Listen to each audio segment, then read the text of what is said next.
Hey everyone, this is Kevin and Monica, and you're listening to the Pour and Play podcast, where the best bartenders and alcohol enthusiasts share their stories so you can go build a successful profession or business in the bar industry, and hopefully do what today's guest is doing at some point in your career.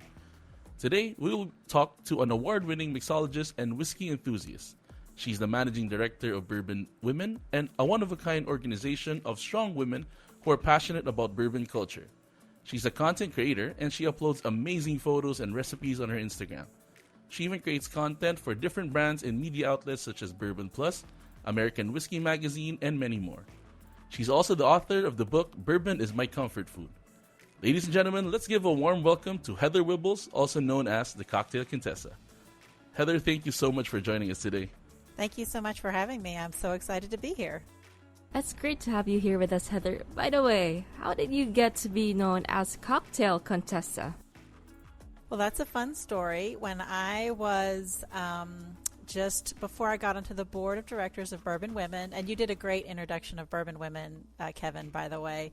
It's really an organization of women who love bourbon, they're passionate about whiskey, and they want to get together and have fun. It's not really a drinking club. We're more about education and experience. But just before I was elected to the board of Bourbon Women, the board of directors, I was going to the founder's house, Peggy No Stevens' house, to help with an event, and I had made 2 custom cocktails. At that point, I was doing custom cocktails for Bourbon Women and content creation for them pretty much exclusively. It was pretty early on. And I walked in the door, and Peggy No Stevens said, "Oh, hey, it's the Cocktail Contessa." And I said, "Do you mind if I steal that? I really like that." She said, no, that's fine. So that's where the name came from. I was always known in the organization as someone who had tiny vials of cocktails and samples in her purse, or I was always playing with infusions or syrups and trying to get other people to try them and give me feedback. So that's kind of the nutshell of how the Cocktail Contessa name all started. Oh, that's amazing. Cocktail Contessa, really great name. I think so too. I love it. Yeah, Contessa in Italian means countess, right? Exactly, yeah. Yeah, that's an amazing name. You're literally the alcohol royalty. Well, I would like to think of myself as that, yes. But it's always a journey, right? Where you start is not always where you end up. And at that point, I was just starting to do content creation for that organization, and that really gave me my leg into the spirits world and the whiskey world. That's amazing. So, as we spoke earlier, I saw in your LinkedIn that you had many careers in the past, from a quality assurance manager, to a licensed massage therapist. Mm-hmm. When did you know that you wanted to pursue mixology? Mixology kind of fell into my lap. When I moved back to Louisville, I had lived in Nashville for about 17 years, and I moved back to Louisville, and I started to get really interested in bourbon. And so one of the ways I started to do that was to do events with Bourbon Women and attend events, and they had a yearly contest called the Not Your Pink Drink Contest, because we don't really want to fall into the assumption that women love girly pink drinks that taste really sweet. We want real whiskey cocktails as part of our organization. And I entered the contest and won 3 years in a row. So after I won the 3rd year, they said, "Hey, maybe you could just judge and not enter." I said, "Great, I could do that." So that sort of steered me more towards actually creating content, because they said, if you want to create content for our digital channels or for our website, we'd love to have your content. And at that point, I was pretty new to it. And so I was creating a cocktail a month for them and doing a write-up, and they would post it on their social media channels. And the way I kind of transitioned into doing this full-time was mostly through COVID. COVID shut down, my massage therapy business for most of a year because it wasn't safe for me or my clients. And, I had worked in massage for 17 years at that point, and most of my clients were close friends and felt like family. I wanted to keep them safe. So I needed a project, so I really started to focus more on cocktail content creation and also photography at that point. Wow, I mean, like, COVID did a lot to like different businesses and stuff, right? So I'm happy that you and a lot of people. No, go ahead. No, sorry, I was just saying, like, I'm happy that you have like other things to do aside from being a massage therapist. That's like, Yeah, despite of COVID, like. yeah, despite of COVID, a lot of businesses, like really, even here in where we are in the Philippines, a lot of businesses stopped working. A lot of people stopped working because of it.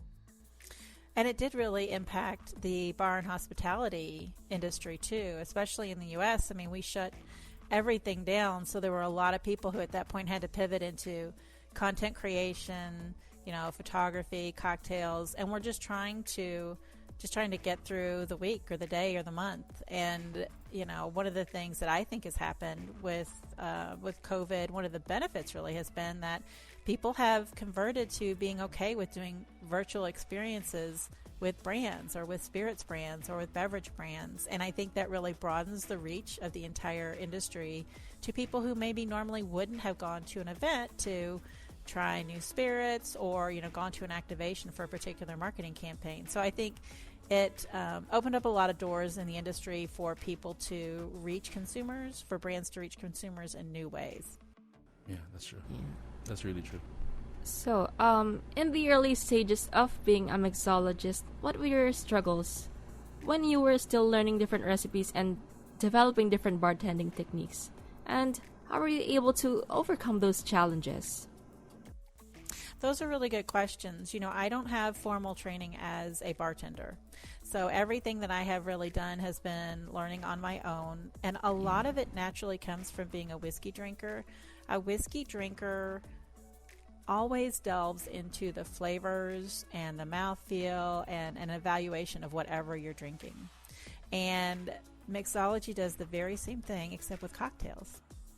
So, one of the challenges when you first start playing around with cocktails at home is how do you know what flavors go well together? And one of the things I learned from doing so much with whiskey and doing whiskey education is that if two things smell really good together, they're likely going to taste really good together. And so that's one of the things that I really cover a lot in my book, Bourbon is My Comfort Food. In that book, I really talk about using your nose to develop cocktails, to think about flavors, to think about pairings. And so those kinds of that kind of experiential learning, you can do at home. It is something you can develop at home. Is it easier at a bar where you have a back bar full of 100 or 200 liqueurs and cordials? Absolutely, it is, Yeah. And in a bar, you'd have somebody kind of guiding you and teaching you, walking you through maybe historical cocktails and basic cocktails and so on and so forth.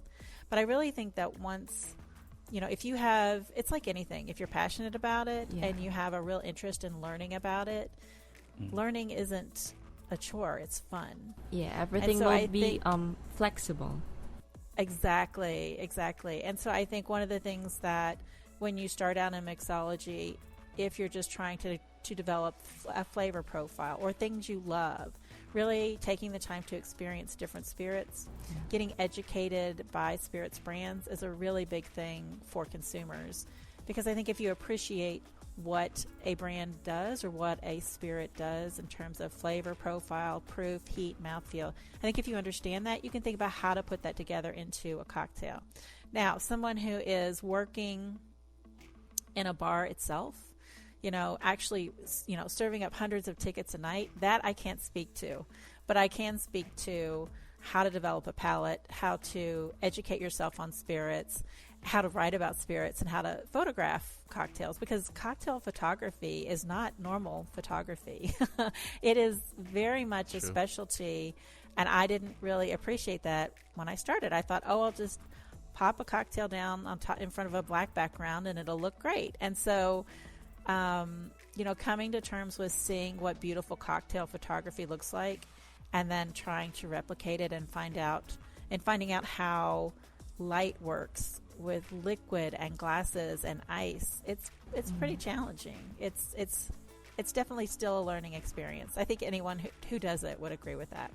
Yeah, I see. Like, everything is a learning experience. And with how you were speaking about whiskey, is there a specific reason why you're passionate about it?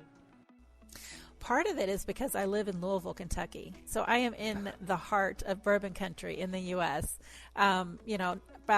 We used to say 95% of the world's bourbon was made in Kentucky, but now it's probably closer to 92 or 93.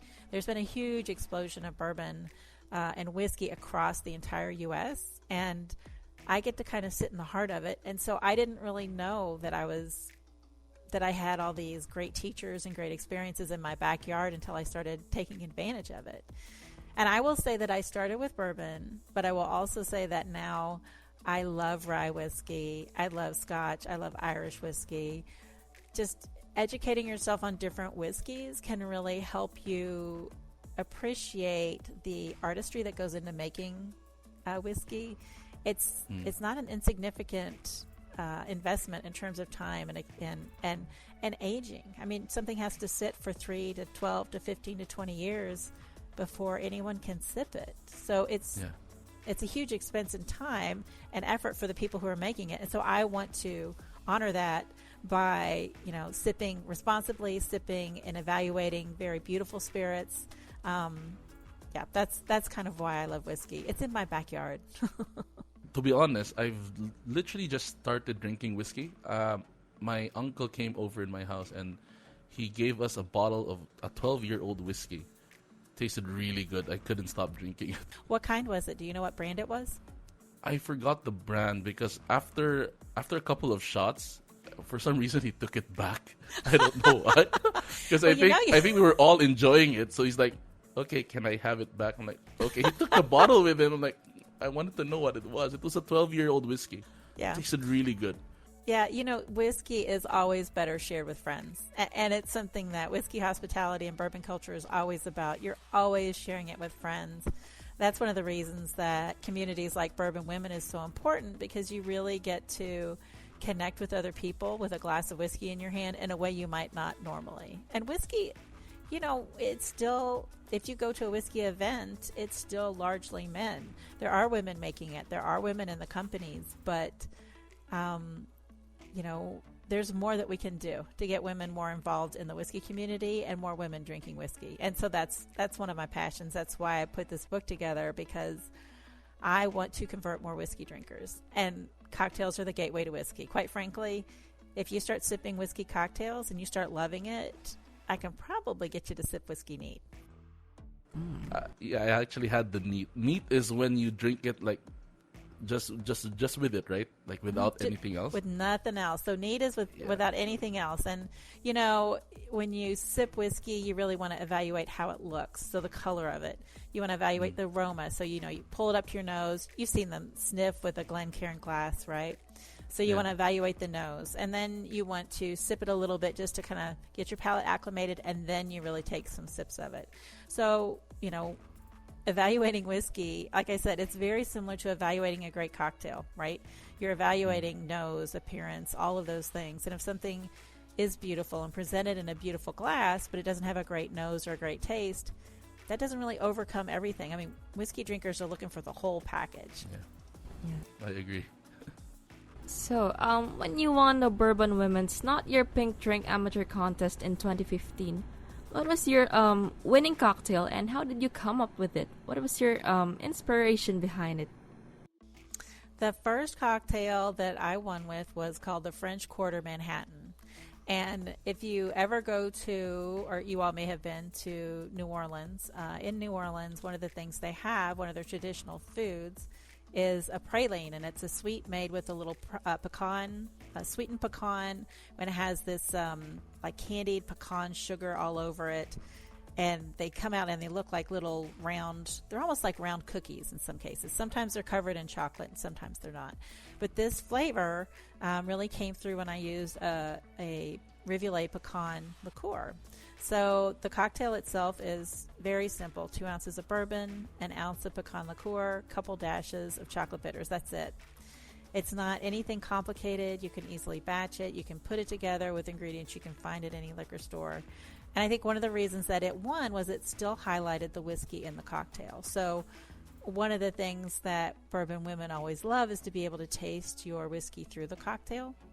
And sometimes that's more possible and sometimes it's less possible, but we tend to like those where we can really highlight the whiskey and the flavors. So one of the things we try to do, and what I try to do when I make cocktails, especially for people who are already bourbon women, is make sure that you can taste the whiskey and make sure that the whiskey ties to the other flavors in the cocktail. when me and Monica were talking like last week when we're formulating all these questions, we looked at one of your recipes, addictive chocolate Manhattan. That's a good one. I really have a sweet tooth. I'm close to diabetes at this point.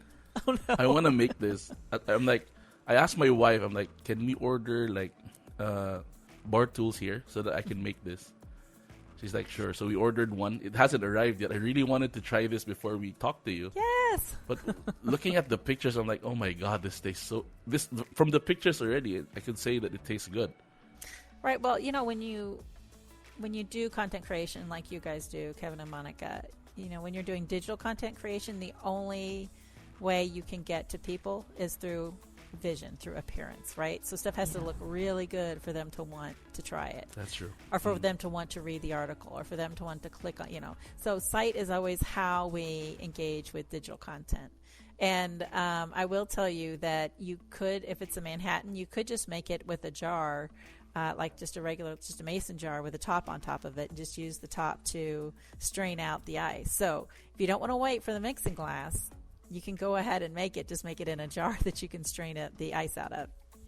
I'm gonna do that this weekend, I swear. You better. And you need to tell me how it goes, what you think. I'm gonna message you in your Instagram. Please do. I get all kinds of messages from people who try my cocktails all the time. Either, they're working on something and it doesn't taste quite right. If they need what would you call it, a substitution for something they can't find in their area. Those are the kinds of messages that I get all the time. Yeah, I think I'm gonna message you because I think there are things here that's not available locally for us here in where I am right now. Yeah, well, let me know what you have, and I'll help you figure out how to make it with what's available. Thank you. That's so amazing. But by the way, earlier you were talking about your book, Bourbon is My Comfort Food. Can you tell us more about it? Oh, sure. Well, the book just came out, officially released on May 3rd, and it's really a book that's designed to help people who are either bourbon lovers who don't know how to do cocktails, or people who love cocktails who just want to know how to mix with bourbon. And, the book really has two different audiences. Either the people who already love bourbon and they want to talk friends and family into drinking more bourbon, and the way to do that is through cocktails, honestly. Cocktails are how I've invited and gotten my entire family hooked on bourbon and whiskey. And, it's also very much a cocktail book for people who are new to bourbon or new to cocktails. So I do go through cocktail basics, but it is focused on bourbon and whiskey. And it is, when I looked at what kind of books were in the market already, there were a lot of books that talked about the history of bourbon cocktails or just a list of bourbon cocktails. And I really wanted to create something that gave guidance on developing your palate, on how to pick whiskeys to go with into the cocktails you're creating. I really wanted people to understand how to use basic cocktail templates to create their own variations on a cocktail. So, I love the cocktails that are in the book, but I love it even more when someone says, I didn't have this, and I substituted this other flavor, and it was even better. And that just makes me happy, because that means that someone has taken the information in the book and they're actually using it to develop their own palate and develop their own cocktails. And took it to the next step, maybe elevate the taste or something like that. Exactly. Well, for sure, behind your book and everything you do, of course, there are a lot of inspirations on it. So we are so curious. What motivated you to write your book? Well, the book came about because Bourbon Women was 10 years old in 2021. And we were having a big celebration. We have a Bourbon Women Conference, which we're in the process of planning it for this year. If you want to look it up on bourbonwomen.org. It's called the Symposium, S-I-P, as in you're sipping whiskey, not a symposium.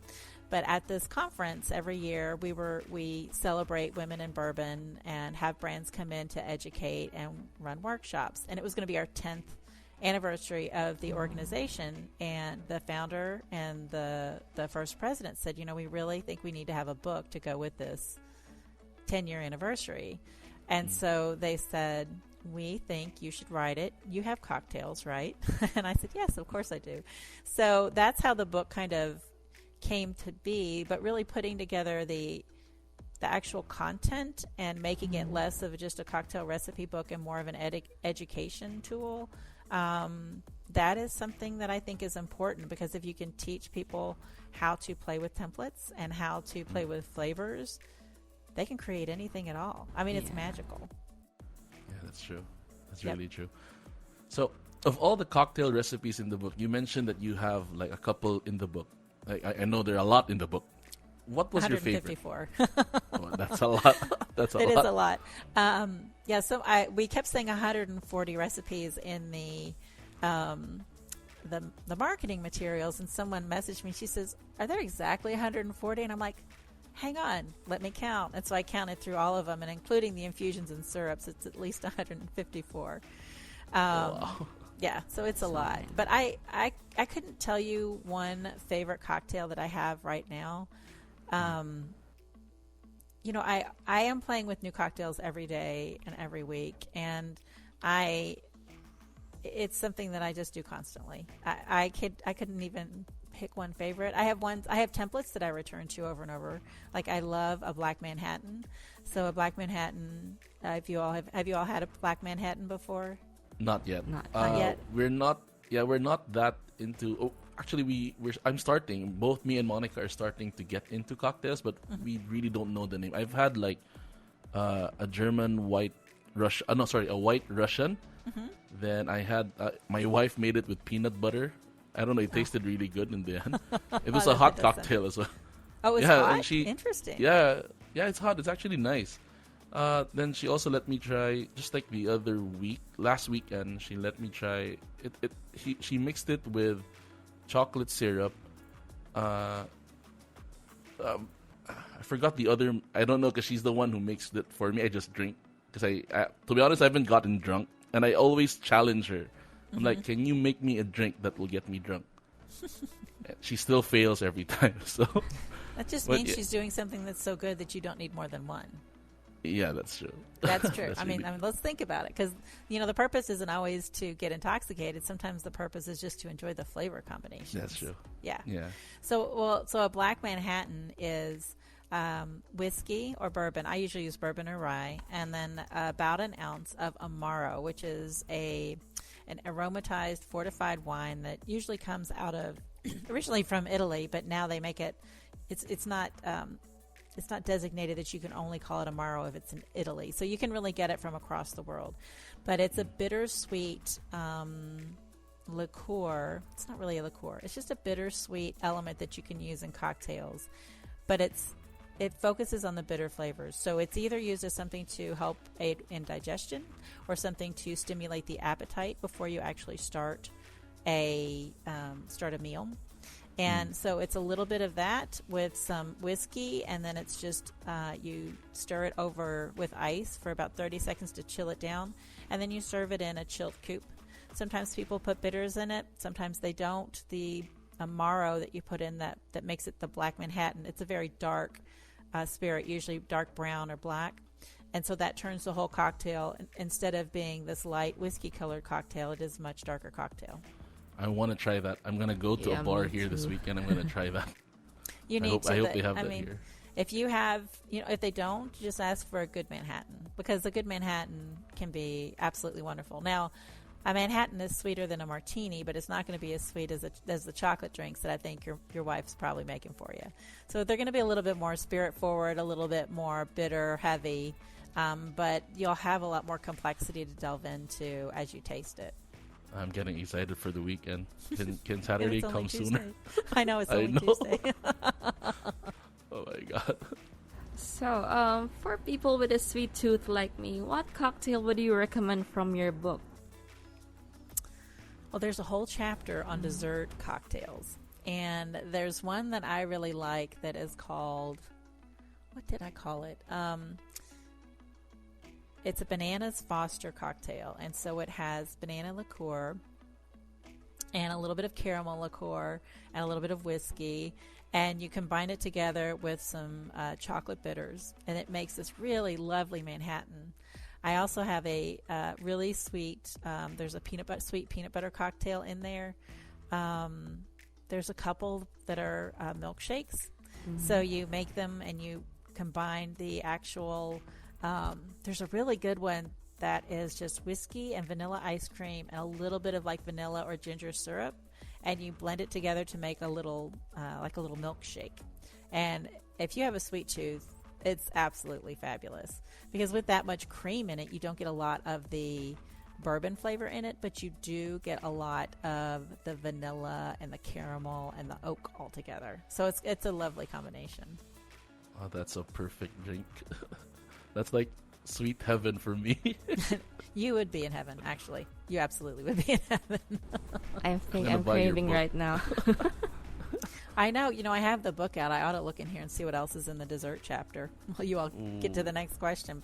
We got plenty. There's a really good hot buttered rum recipe in here where you make your own buttered rum, spice butter, and you add just a little bit of caramel liqueur to it, and just a little bit of apple cider, and it makes this fabulous, like a hot buttered rum, but with bourbon. It's really good. Here's the picture. You see that? Yeah. Oh, that looks amazing. Yeah. It's so good. Why isn't it Saturday yet? I know. Okay, so what kind of drink would you recommend for first-time cocktail drinkers? I would have to ask them what kind of foods they like and what kind of other drinks they like. In other words, if there's someone who loves sodas, then maybe start with a cocktail that has a soda element in it, like a Collins or a Highball. If it's somebody who really likes coffee drinks, start with something with coffee in it. So when I am trying to introduce people to cocktails and bourbon, I start with flavors I already know they love. And if I can add just small amounts of proof and small amounts of heat to them, people can drink them in a way that's approachable and it doesn't overwhelm their palate. And also, it tastes good, right? So it's something that's fun for them to drink. It's approachable. But when I'm working with people who are new, especially to bourbon, I do not use whiskeys that are really over like 80. Well, whiskey has to be at least 80 proof, so not really over 85 to 90 proof. When I make cocktails for me, I'm generally using 100 to 105 proof, so that's 50 to 55% alcohol. So for people who are new, 40% alcohol, maybe up to 42, 43% alcohol. Nothing super high, because you want to make sure that you don't overwhelm their palate. So before this interview, we checked out your Instagram and we followed you as well. How are you able to create these wonderful shots? A lot of equipment and a lot of spirits. So my house, I'm looking over in my foyer, I have all kinds of spirits bottles all over the place. I've got a gin section and a whiskey section and a rum section. But, really to create great images, the thing that you have to learn is to control the light and use the light to tell a story. So, when we take pictures of people, like at a party or in a group, you want to see their whole face. You want them very well lit. When you take a picture of something like a cocktail, you want to see a gradation of light across it so your eye knows where to go to. So what you're trying to do is create a path for the eye to know to go to. And so you want to create an image that the eye automatically knows what to focus on and that makes it look very appealing and very enticing. So it's something that you want to reach in and grab and take a sip of. And doing that really requires control of light. So I originally started just using continuous light, which is just having a light on a cocktail from one direction. Now I use speed lights, which are they're sort of flash or strobe lights, and they're much more powerful, so you can get a much clearer, crisper image, and you can also control the light a lot better. You can close down how much light comes in. You can block some of the reflections that are coming down on one side. So a lot of taking a great picture of a beverage has to do with controlling light and making sure there's a direction of light. There's a direction that the eye follows when you look at an image. And you would know when you saw it, right? Because when you see a great cocktail image, you think, wow, that makes me want to taste it. Yeah, to take it out of the picture. Yeah. Exactly. But if you look at the picture and really look at what you see, what you'll see is a movement of light through the image and a focusing of the eye towards the central focus, the hero of the image. And, putting props in different places and using angles can really focus the eye in a place that is that tells the viewer what to do, what the hero is, what you want to experience, what you want them to experience, I should say. Yeah, because as I said earlier, I also have my own YouTube channel and stuff like that. That actually helps me a lot when it comes to photos as well. Lighting is everything. Right now, I don't know. I don't know. My setup is weird at the moment. Like I have lights here, lights there, lights there. But I also had to tweak my camera, so it's a bit weird. My skin is like all over the place. It's like really weird. So I'm still learning that. And what you said really helps. Like, having like a central aspect of the picture would teach or would tell your viewers what you're looking at, which is for everyone listening, that's actually a really good advice for not only cocktails, but for anyone who wants to go into social media. Yeah. Make it easy for people to know what the focus is. That's true. That's very true. So yeah, you're a content creator. You have your own website. You have your own book. You do a lot of different things. How are you able to balance all of this? Well, since my book just came out, there's a lot of focus on the book right now. I also, as managing director of Bourbon Women, I do a lot of that just on a daily basis. And honestly, I run out of time through the day to get everything done because I've got so much I want to do in every single day. I haven't made a cocktail for 2 days, so I'm kind of itching to play with cocktails again. This weekend, I led an event, a cocktail class at an event on Saturday, and I came home and I thought, I kind of want a spritz. So I got out a big wine glass and I put in an ounce of Campari, about 3/4 ounce of a ginger liqueur, and about 3/4 ounce of limoncello, which is a lemon liqueur, and just put it over ice and topped it with a little bottle of rosé prosecco that I had, and it was so refreshing. And days when I could just come in and just make something I want to drink, that can be inspirational to me to create content for my own channels. So, but, Kevin and Monica, you guys both know this. When you create content for channels, digital content, you have to create things that people are going to search for. And sometimes the thing that you make that interests you is not necessarily something that people will search for. So there's kind of a balance that you have to do when you're a creator between the things that you love and the things that excite you and the things that are going to get you traffic and the things that are the questions that people ask. Like with the book, a lot of people ask me, how do I make a great old-fashioned? And so I talk in the book about how to make a basic old-fashioned, but then I also talk through, an experiment that you can do to create your own palette to learn about bitters. So you try different bitters in the cocktail, one after the other. And things like that, I think, are the way that you make people lifetime enthusiasts of something. You give them an experience, you give them a clue about something that's a little bit, something they wouldn't have known to ask about, and then they're intrigued and they just want to run with it. Just talking to you right now, Heather, I really want to go downstairs and make a drink. I won't judge you if you do that. I won't judge you at all. Thank you. And we knew that you're a busy bee. What is your routine in your daily life? Doing all these things seems remarkable, but it must take up a lot of your time. Yeah, kind of what I said before. I do spend a lot of time doing different things, but even if I am working on cocktails or working on photography, I'm always learning. So I would say that even though I'm doing lots of different things, the one thread is that I'm always learning something new. It's either learning something new about flavors, or maybe if I'm going to develop a cocktail, I want to look at other cocktails that have a similar base. And so I might, spend time doing research about that. But while I'm doing that, I'm looking at pictures of other creators and seeing what's good, what's bad, what would I do different. And, you have to focus on something that interests you. And cocktails have been something I've been interested in for years. It's just now I actually get to work on them with people. And so it's it's different. It's lovely. I love it. And, the book really for me is not just about cocktails, but also about educating people on bourbon.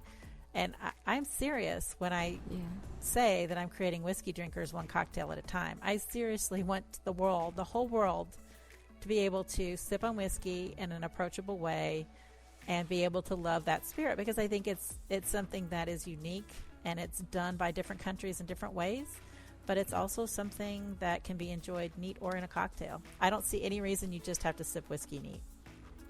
Yeah, that's great. Yeah.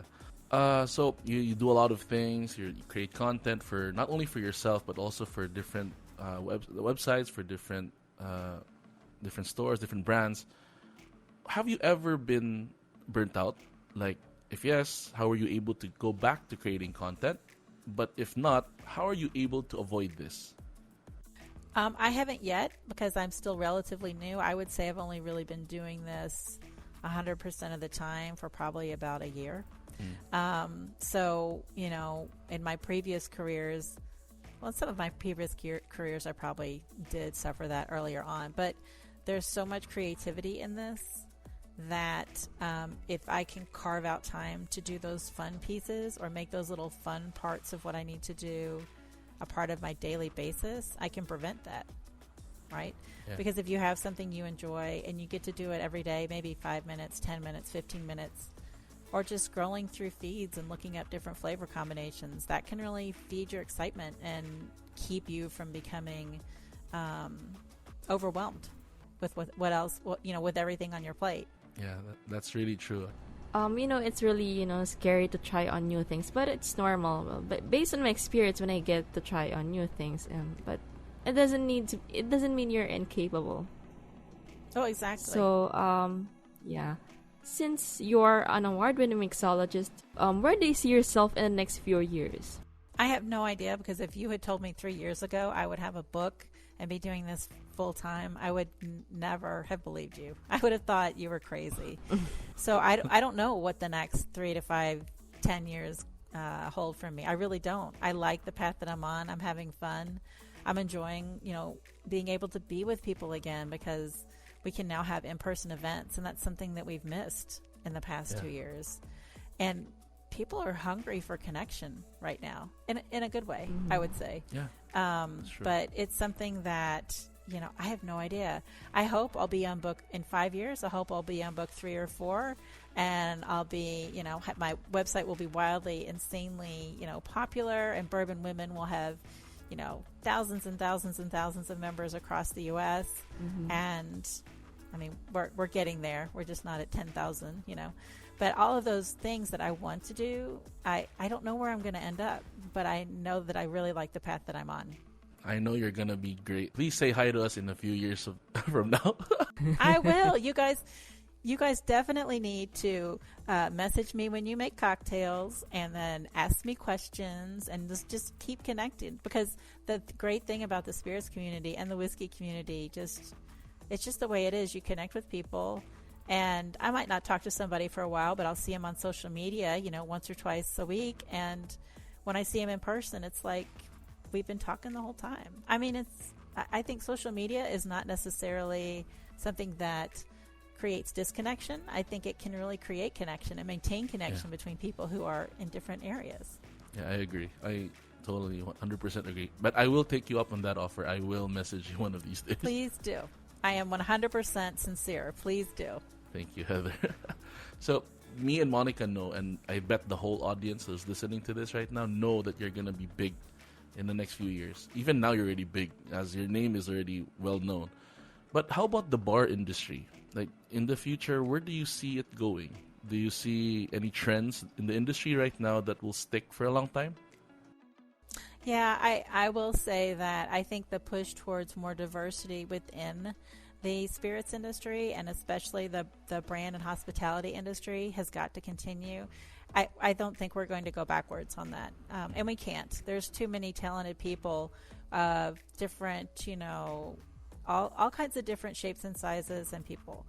The thing about the spirits community is in order to enjoy a spirit, I think you really have to see yourself in the spirit. And so by brands and venues and bars and hotels and everyone involved in the spirits industry, by them including more women and people of color and LGBTQ folks, by them becoming more inclusive in who makes and represents their products, they also bring in those consumers, because I see people like me making the things that I enjoy. And I think that long term, that will not go away.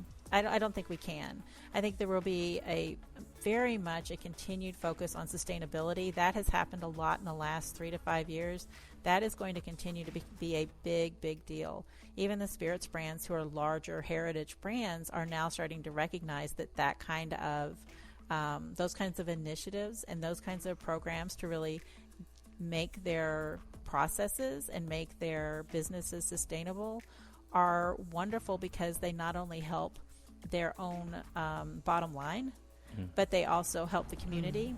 And when you can connect with people and say, this is how I'm helping your community, you can also, it also makes you a part of that bigger picture. So things like sustainability, things like diversity, we're not going to go backwards on those. Those are going to continue to develop. And I think, right now, we in bourbon country, we've long said that this bourbon boom is here to stay. And there are always people who say that they think that bourbon is going to have a bust, right? It's going to have a cycle where it's not popular and some other spirit ascends, like vodka was in the 80s. And maybe that happens and maybe it doesn't, but I do know that many of the people who love bourbon right now are immersed in the culture of it, and that is something that you don't really just step away from. It's something that will always be there. So I think many of the bourbon fans and the whiskey fans that have joined, the long-term lovers of whiskey over the past 10, 15, well, pretty much 20 years, I don't think they're going anywhere. I don't think they're going to turn away from whiskey anytime soon. I agree. And with this book that you made, I think it will increase the whiskey lovers in the world, not only in the U.S. Yeah, I agree. I hope so. That's my goal, is just to make more whiskey and bourbon drinkers. And it's going to happen. You already created 2 of us here. Yay! I love that. I'm going to buy a 12-year-old bottle, like maybe tomorrow if I'm not busy. Yeah, or if you get to the liquor store and you don't know which one to get, take a picture and send it to me, and I'll tell you which one to get. Okay, yeah, I'll take that offer. Thank you, Heather. You're welcome. What were you going to say, Monica? So when you decide to retire from your profession, what legacy would you see yourself leaving behind? Oh, Lord, I hope that's not anytime soon. But I would hope I leave behind people who are passionate about whiskey, who are passionate about sharing that with other people and the hospitality culture behind it, and people who love to experiment with flavors and learn what they like themselves. That's a great legacy. And from how your career is right now, I'm sure that will happen. As I said, you've created, like, just by talking to you, looking at learning about your life, like learning who you are after we doing research about you. I swear we want to try your cocktails. We want to try more whiskey. I don't know, if I talk to other guests, I'm gonna be like, no, I'm all for bourbon now. Well, as you pull in other guests, it would be really fun to pull in people who specialize as brand ambassadors with different spirits, and so you guys could really delve into, because every spirit has its advocates, right? And spirits like bourbon or tequila or brandy, they are so regional and they're so focused on a particular area that there's a lot of community around that particular love of that spirit brand. And I think that's one of the things that you all could celebrate with this podcast, is not just the people who are the bartenders and the mixologists making drinks, but also the ways that they connect with the communities that support them. Yeah, I agree. I really agree. So, do you have any tips for people who are trying to create their own unique cocktails at home? Like, what can you say if you're starting out? What would you give advice? What advices would you give them? First, I would advise them to get my book, because that will help if they like whiskey, or it will help them like whiskey. But I think when you're first starting out playing with cocktails, find find a cocktail that you love at a bar and ask them for the recipe. Sometimes it'll just be a classic recipe like an old-fashioned, and ask them specifically what's in it. Then come home and change one element. Either if it's an old-fashioned, which is bourbon and bitters and a simple syrup, change the simple syrup that you use. Maybe instead of regular simple syrup, you use brown sugar simple syrup or maple syrup, or cardamom or cinnamon infused syrup, right? So change one thing and see what that does to the flavor. And then change another thing and see if you like what it does. Add the chocolate or the peanut butter liqueur a little bit. Add some bitters to brighten up the flavor. So when I talk to people about how to make their own cocktail, I basically tell them to start with a template that they love and just change one element at a time. Or they could do what I do a lot of times, which is I have a dessert or a flavor or a food that I want to make into liquid form. So like my mom makes a banana bread that has bananas, and it's a sweet bread. It's got some baking spices, it's got cinnamon, and it's got some a little bit of vanilla, and then it's got usually she does walnuts in it. And I tasted a whiskey that really tasted like bananas to me, and I thought, wonder if I could make an old-fashioned that tasted like banana bread. So I added banana simple syrup to this whiskey, and I added black walnut bitters. And the whiskey itself already had some of those vanilla notes. It already had some cinnamon in it. And when I put those flavors together, and I think I garnished that one with just a cinnamon stick, something simple. When I put all those flavors together, it was like sipping a piece of banana bread. And so, you can either start with a template that you tweak, or you can start with a food or a flavor profile or a dessert that you love. In your case, I know you guys both love sweet things. Yeah. So Monica, what's your favorite dessert? My favorite dessert is blueberry cheesecake. Oh, that would be so good. It's really So my favorite. Yeah. you could do so much with that. With cheesecake, you got that creaminess. So you could do like a cream-based drink, and you could add a little blueberry liqueur in it, maybe a little blueberry syrup. And then a little bit of tartness, maybe some limoncello, probably not lemon juice because it would be a little bit acidic, but like a little bit of limoncello or some lemon bitters in there. And so you'd have something that kind of reminded you of a blueberry cheesecake. Oh, I'm excited to try that on weekends. Oh my God, that sounds so amazing. Kevin, what's your favorite dessert? Anything sweet, but if I were to choose cheesecake as well. Cheesecake with Cheesecake? chocolate on top.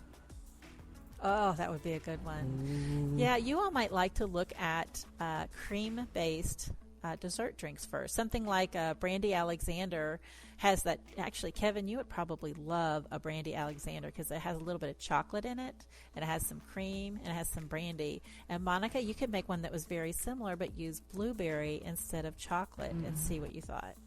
So, and the other thing you can do is actually infuse your spirits with fruit or spices. So Monica, you could actually infuse a brandy, or you could actually infuse a vodka very easily with some blueberry, and it'll give you this beautiful dark blue color. And so when you put it in with the milk and the cream, it'll make this kind of light blue colored drink probably.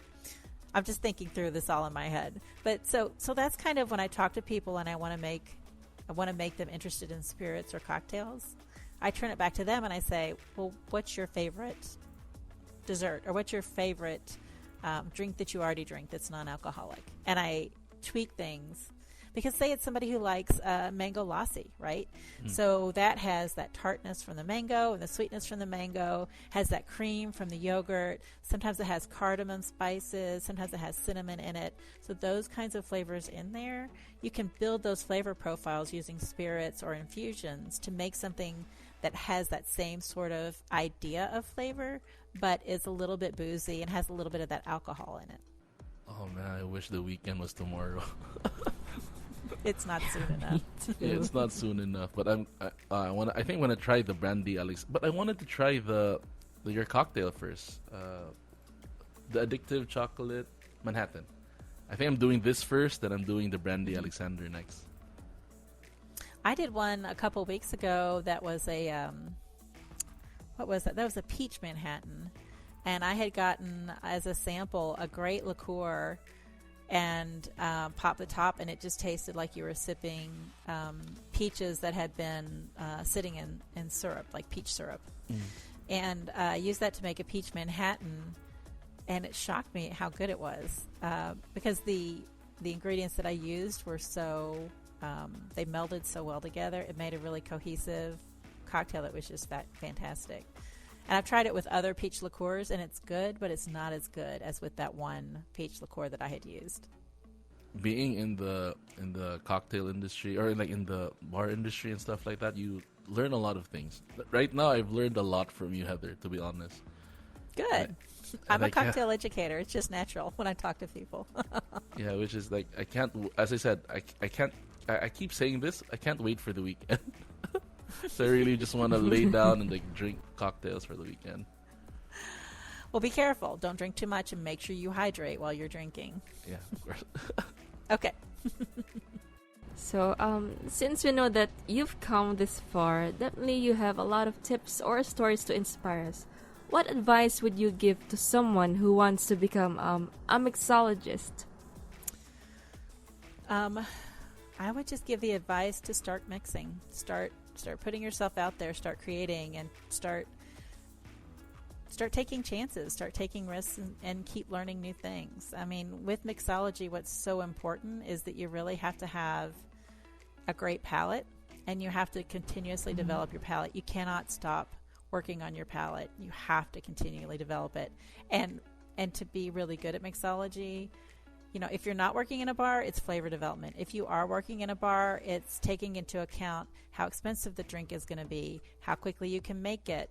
Can you pre-make or pre-batch any of the ingredients to make it fast for service? So, you know, what I am looking for when I talk about mixology is a little bit different in terms of, because I do more education, I do more, you know, working with people on specifics.